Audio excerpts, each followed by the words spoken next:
Assalamualaikum warahmatullahi wabarakatuh. Di sini kami dari kelompok 20 mau mempresentasikan praktikum mekanika tanah 1 yang beragungkan 7 kelompok.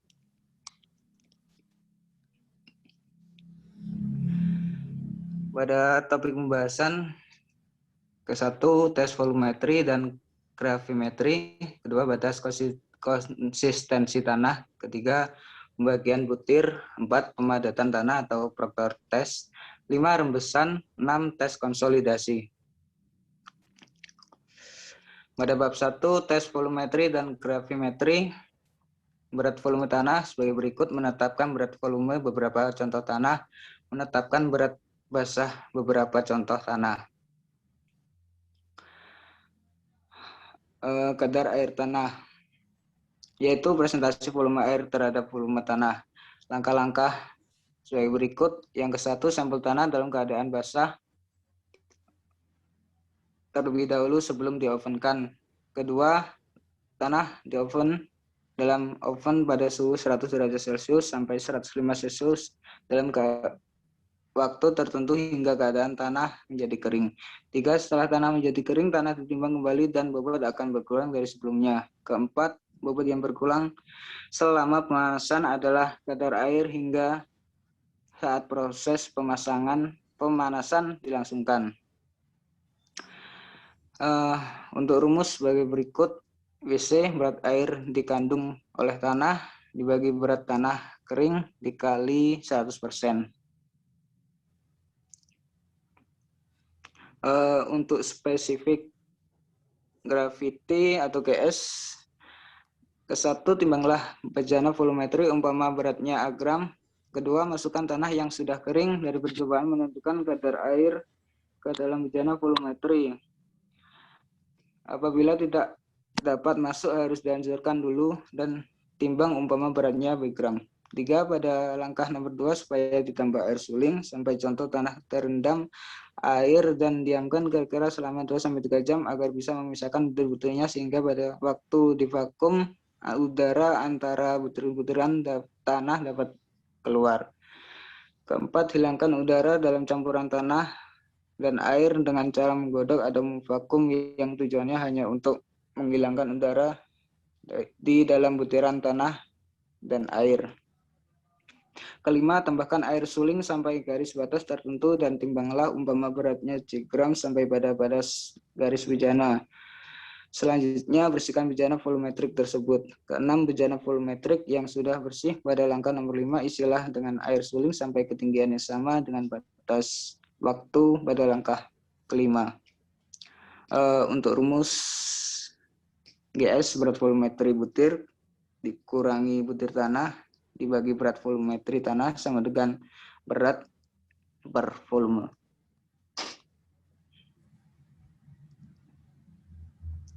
Untuk selanjutnya bisa dilanjutkan. Bab 2. Konsistensi tanah. Batas cairan liquid limit. Menentukan nilai kadar air, yaitu batas di mana tanah mengalami perubahan dari kondisi cair menjadi plastik. Langkah kerja liquid limit sebagai berikut, dan liquid limit bisa juga ditentukan dengan rumus sebagai berikut. Liquid limit sama dengan WN dalam kurung N per 25 tan beta.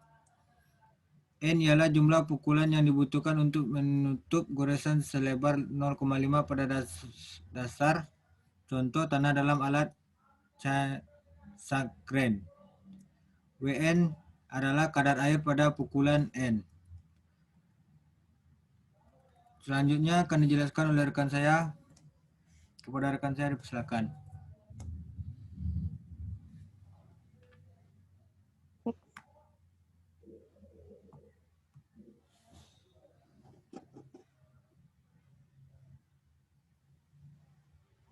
Berikut adalah rumus untuk mencari PL. Untuk langkah kerja untuk batas susut. Di sini, batas susut sebagai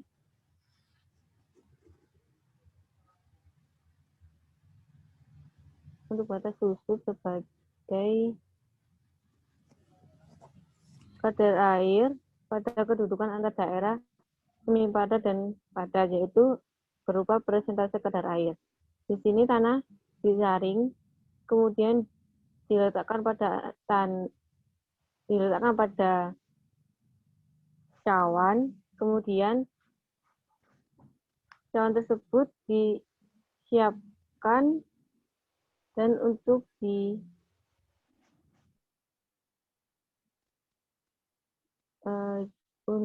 kemudian tanah tersebut diratakan di dalam mangkok. Lalu tanah tersebut akan berubah warna jika diangin-anginkan selama kurang lebih 6 jam.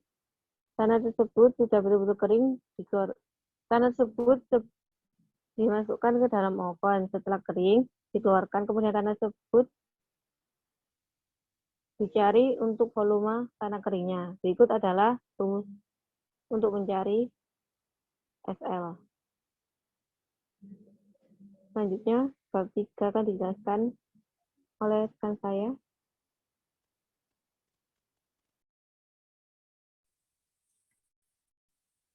Bab 3, analisa butiran, menentukan gradasi atau pembagian ukur butir tanah, grain set distribution dari suatu sampel tanah dengan menggunakan suatu saringan. Ini rumus perhitungan persentase tertahan.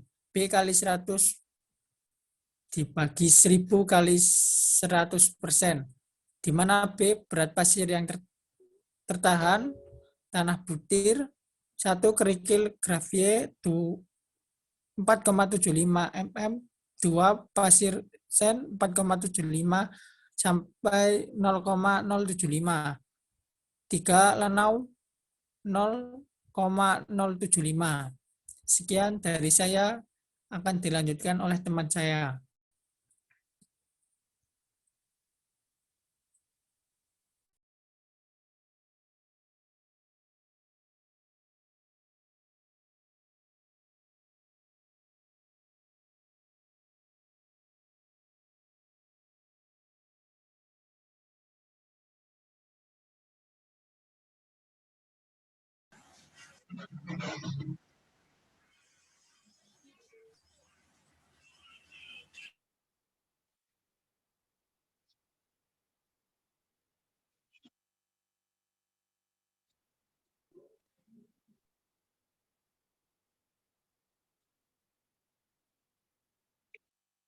Bab 4. Proctor test. Menentukan hubungan antara kadar air dan kepadatan berat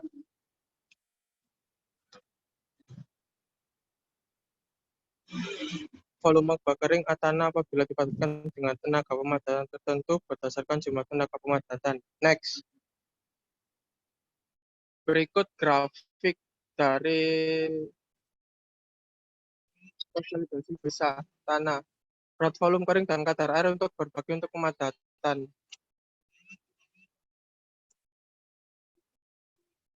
Dan gambar samping adalah gambar grafik pengaruh pemadatan pada susunan tanah. Next.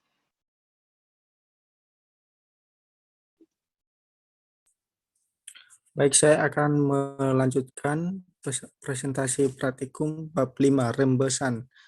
Tujuan daripada praktikum itu ini yaitu untuk mengetahui sifat bahan berpori yang kemungkinan aliran rembesan dari cairan yang berupa air atau minyak mengalir lewat rongga porinya.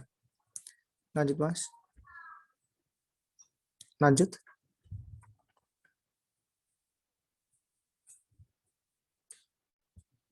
Dan untuk mencari harga koefisien permeability dengan rumus diameter X XL per AXH kali S.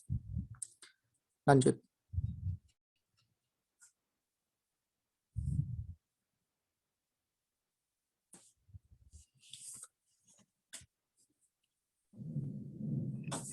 Ya, saya akan melanjutkan dari presentasi dari teman saya.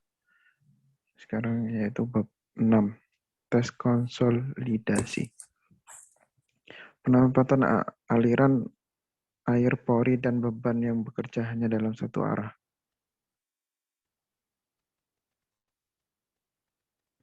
Langkah kerja nomor 1, siapkan tanah asli dengan diameter dan tingginya melebihi ring konsolidasi. Siapkan ring konsolidasi selanjutnya. Tentukan diameter tinggi dan beratnya. Selanjutnya, olesi vaselin atau minyak pelumas di bagian dalamnya. Yang ketiga, ambil cawan, bersihkan, dan selanjutnya supaya ditimbang. Yang keempat, istilah ring konsolidasi yang telah disiapkan di langkah nomor 2. Nomor 5, ambil sisa tanah di langkah 1, masukkan ke cawan yang disiapkan pada langkah 3.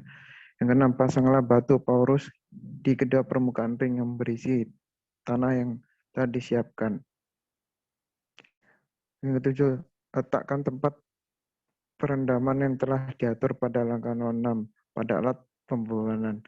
8, pasanglah arloji penurunan di atas permukaan peralatan yang telah disediakan. Next.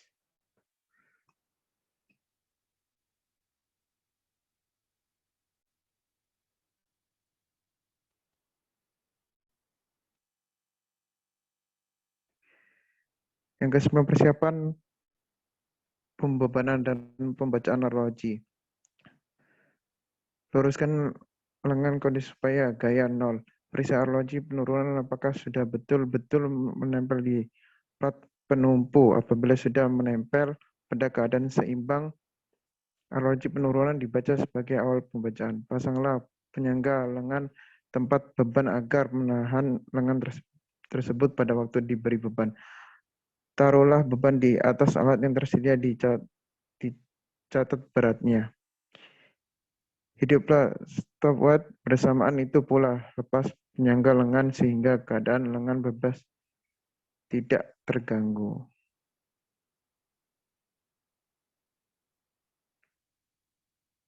Amati arloji penurunan selama terjadi bebanan pada menit kesekian. Apabila pada pembacaan arloji penurunan pada beban yang pertama sudah menit kedua, tempat rendaman tersebut agar dipenuhi air, dan selanjutnya selama penelitian berlangsung air harus selalu penuh. Next.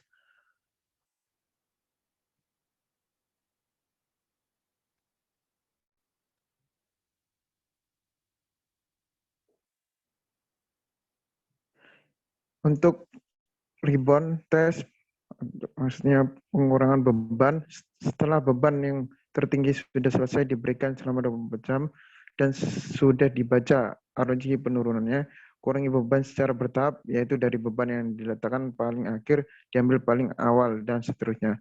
Catatan perubahan arloji bebanan selang waktu 5 menit. Apabila selama selang waktu 5 menit perubahan dia arloji sudah 0,00254 mm, maka ulangi langkah 12 dari A sampai C sampai bebannya tinggal 1. Maksudnya beban yang paling awal diberikan tidak perlu diambil. Sekian dari presentasi kelompok 20 dan itu contoh grafiknya. Terima kasih.